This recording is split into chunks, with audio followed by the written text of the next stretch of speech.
Qaradağ rayonu Qobustan qəsəbəsində yaşayan sakinin başına qəribə iş gəlib. İllərdir avtomobilini sürmədiyi yolda cərmələndiyini bildirən mesaj alıb. Maraqlıdır ki, cərmədə qeyd olunan nəqliyyat vasitəsinin nömrəsi onun avtomobilinin dövlət qeydiyyat nişanından bir hərfə görə fərqlənir. Üstəlik, maşınların markaları da fərqlidir. Bəs necə olub ki, başqasının cəriməsi vətəndaşa gəlib? İddia əsaslıdırmı? Ətraflı sıradakı sujetdə.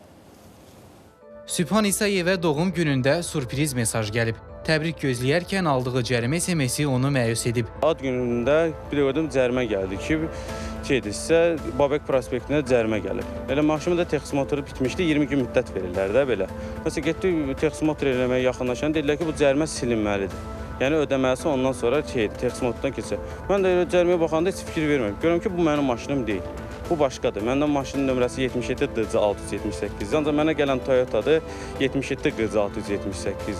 Sübhan İsayev deyir ki, cərimə təxminən bir aylı gəlib. Aidiyyat üzrə dəfələrlə müraciət etsə də məsələ həllini tapmır. Nəticədə maşını texniki baxışdan da keçirə bilmir. Maşınım işləmir, texnomotor qurtardığına görə çölə də çıxarsam cərimədir. Yolda əgər çıxsam mənə qay və ya əməkdaşlar cərimə də yaza bilər. İndi bu necə olacaq, orası da maraqlıdır. Babək prospektinə 2-3 il bundan qabaq olmuşam da, belə şəhərdə çox olmuram.